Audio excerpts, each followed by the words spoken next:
guys, what's up? This is Christopher, All Gen Gamer here, and today we're going to take a look at my collection of my mini consoles, the microconsoles.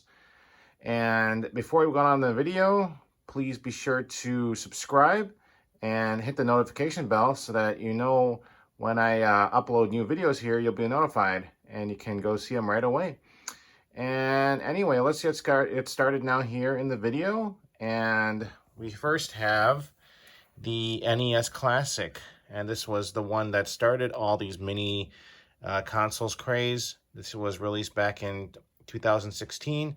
I had the box for it. It is in the closet somewhere. I just haven't had a chance to dig it out because I still play this a lot. And basically, you know, a lot of people have hacked theirs, and I just hacked mine as well.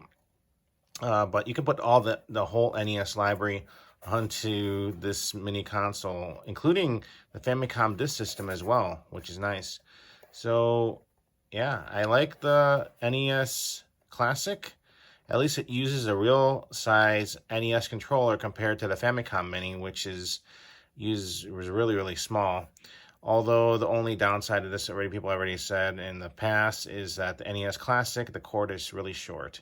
But I do have the wireless adapter for it, and I have it right here, and you just plug it in here, and you can play wirelessly.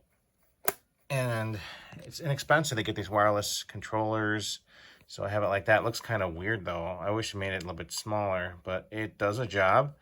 Next, I have the Super NES Classic, and this thing I feel is the best mini console because it has great content. It has the classic Super Nintendo games. Maybe I'm biased more because I grew up, was a little kid in this time when the Super Nintendo came out, and I just have more nostalgic memories for the Super Nintendo versus the NES. But the Super Nintendo, you can also modify it. I like this one because it has the hidden compartment, with one hand I can't even really open it, but if you use it, you can open this up. You've seen videos about this in the past though, but yeah, without me, you can open it up. Oh, here it is. Here. Okay, there we go. There's your hidden compartment, and it looks like a Super Nintendo, and it's not yellowed, because I have a regular original Super Nintendo and it's yellowed, except like this part right here is not yellowed. But yep, here's a Super NES Classic, and you can also mod this, and unfortunately you can't put the whole Super Nintendo library on here because it's too small. But you can put, your favorites on here, so it's better than nothing though. And then next I have the Sony PlayStation Classic, the worst lineup of games I've ever seen in a mini console, but it's like the best console to mod because you can add your own PlayStation games on there quite easily. So I have mine with, back to the Super NES Classic, I also have a wireless dongle Hyperkin for this as well. But the cord was longer for the Super Nintendo controller. And back to PlayStation Classic, I have it modded to have USB, you can put here. I know there's another one where you can further mod it so you can use both controller ports. But I have other ways to play a PlayStation game. So I have the original PlayStation. You can play PS1 games on your PS3. And then also you can play you can play it on a custom firmware PS3, and also you can play your PlayStation 1 games on a PS2. So there's a lot of different, and also PSP, PS Vita. It's like you can play PS1 on any of the PlayStation consoles you have except PS4. Unless you probably have that modded as well. I don't know. I don't have a modded PS4, so I don't know. But yeah. And then next I thought I was done with the mini consoles, but I couldn't pass up Neo Geo Mini. It was only $30 US, and I picked it up. I opened it up. It's nice. I am disappointed though, like a lot of people say, with the clicky button. There's no clicky for the micro switch on the control, on the on the pad itself, but it's still good. You know, I like the Neo Geo Mini. It's nice. I just still got to get a mini HDMI cable so I can put this on the TV, and also another controller, like a real controller, so I don't have to use the, you know, the this default. It's fine, but it just kind of, it feels like when you're using this, it feels like you're using DualShock, you know, the analog stick for the DualShock, or Xbox. It just feels exactly the same. It doesn't feel like a micro switch you're playing on a Neo Geo. So, but if you find this, yeah, for 30 bucks or less, it's a great deal. I have not modded mine. I think it's harder to mod it. I don't know, but I'm satisfied with 40 Neo Geo games. Plus, I already have a Neo Geo CD. I had the front loader CD and the top loader, so I'm good. I mean, I would love to get an AES, but that's expensive these days, so I guess this is the closest I can get to authentic Neo Geo hardware without having the Neo Geo CD. So, Neo Geo Mini for 30 bucks. And then my last one I have here, it is the Core Graphics Mini.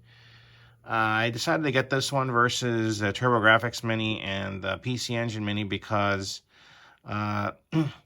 well, the PC Engine Mini doesn't have turbo buttons, doesn't have a turbo selector.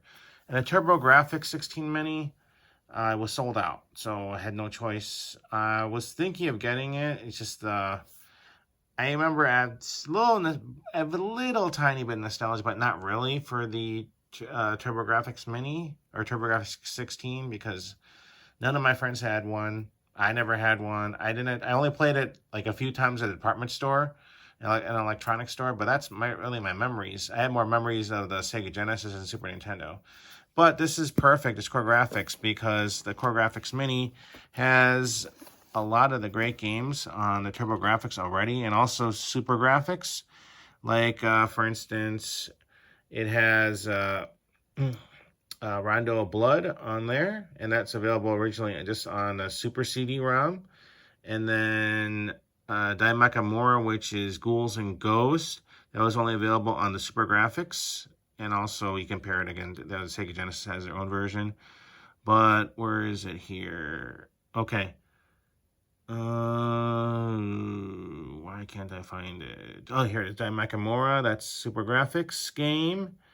Another Super Graphics game was All Dines. That's a Super Graphics game. And I think there was a third one. I forgot. I mean, because it would say on here, it would say like Super Graphics. See, that's Super Graphics right there. I cannot find it though. Oh well. Oh, but this is also available on the arcade, like Super CD, the Sapphire. This was only available if you had a CD-ROM unit with the arcade card. So, but I'm very happy. I mean, again, I grew up playing at the department store. I was playing Keith Courage. Actually, Keith Courage is not on here. I'm sorry. Well, that game should have been on there. But at least they have Bonks, that PC Engine, which is Ponk's Adventure. That's what I really remember most of TurboGrafx. And also Victory Run and R-Type. But I can't believe they don't have... Why don't they have Keith Courage? That was the game that was packed to the system. Interesting. It's not on here. But anyway, that is my mini Microconsoles collection. Now people are saying, wow, why don't you have a Sega Genesis Mini? I have nostalgia towards, because I grew up with the system, Sega Genesis and Super Nintendo. However, I feel like I have it covered with my Sega Genesis. It works, you know. I have a EverDrive for it, and maybe if it goes down in price, I will pick one up. But as of right now, I have no intention really of picking up a Sega Genesis Mini, since I already have regular Sega Genesis. But I just needed to get the Core Graphics because I didn't have, and a Neo Geo, same thing. I didn't really have any system to cover both of those. And just the Super Nintendo, I don't know, I was hyped into getting it, and along with the NES. and the NES Classic. Anyhow, that is all for me right now. And like always, I'll put up another video here soon. So thank you for watching, and take care, and please rate, comment, subscribe. Thanks again.